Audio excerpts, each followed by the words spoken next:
Assalamualaikum warahmatullahi wabarakatuh. Perkenalkan, nama saya Brenda Zanoida. Di sini saya akan menjelaskan tentang kebijakan ekonomi pada masa Orde Baru.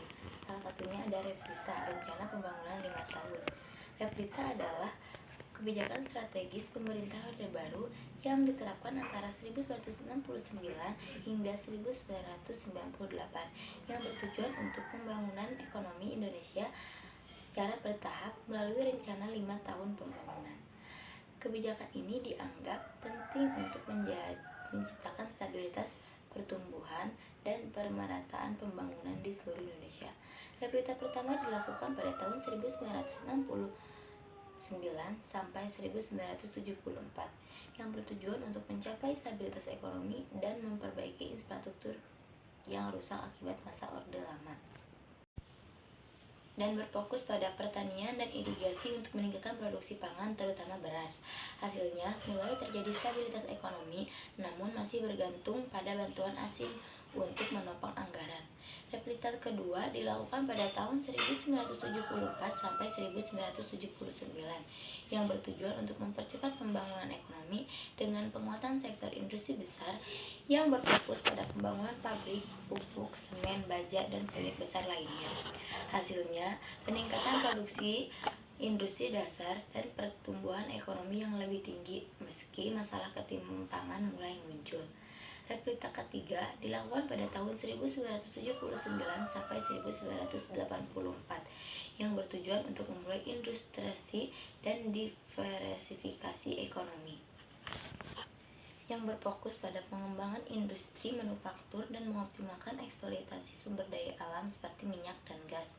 Hasilnya, Indonesia mencapai swasembada beras pada tahun 1984, namun ekonomi masih bergantung pada ekspor bumi yang rentan terhadap fluktuasi harga dunia. REPLITA keempat bertujuan untuk mengurangi ketergantungan pada ekspor migas melalui diferensi ekonomi, berfokus pada promosi ekspor produk non-migas dan deregulasi ekonomi untuk menarik investasi asing. Dan hasilnya, pertumbuhan ekonomi tetap tinggi, namun mulai terjadi peningkatan utang luar negeri dan awal mula masalah ekonomi struktural. REPLITA keempat ini terjadi pada tahun 1984 sampai 1989. REPLITA kelima dilakukan pada tahun 1989 sampai 1994. Bertujuan untuk memperkuat basis pembangunan melalui peningkatan kualitas sumber daya manusia dan teknologi yang berfokus pada investasi pada sektor pendidikan, kesehatan, dan infrastruktur dasar seperti jalan raya dan transportasi.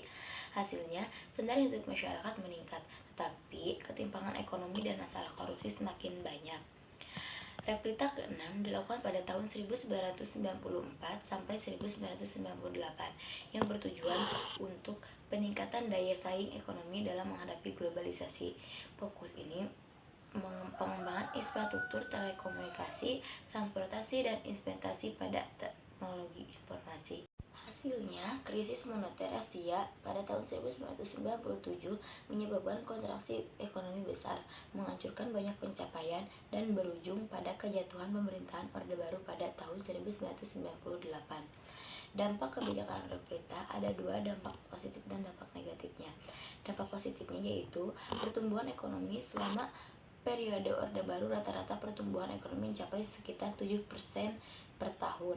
Peningkatan infrastruktur, banyak infrastruktur dasar seperti jalan, jembatan, bendungan, dan fasilitas kesehatan dibangun yang meningkatkan konektivitas dan produktivitas. Swasembada pangan. Indonesia berhasil mencapai swasembada beras pada tahun 1984, mengurangi ketergantungan pada impor pangan. Dampak negatifnya yaitu ketimpangan ekonomi. Pembangunan yang lebih terpusat di Pulau Jawa menyebabkan kesenjangan wilayah dan ketidakmerataan ekonomi. Korupsi dan nepotisme. Sentralisasi kekuasaan memperburuk masalah korupsi, kolusi, dan nepotisme (KKN). Mempenghambat efisiensi dan keadilan sosial. Ketergantungan pada utang luar negeri.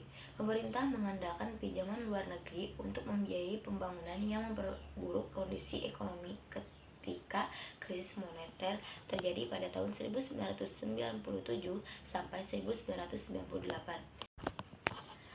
Kesimpulannya yaitu, Replita adalah kebijakan yang berperan penting dalam pembangunan ekonomi Indonesia selama Orde Baru, berhasil mendorong pertumbuhan ekonomi dan pembangunan infrastruktur.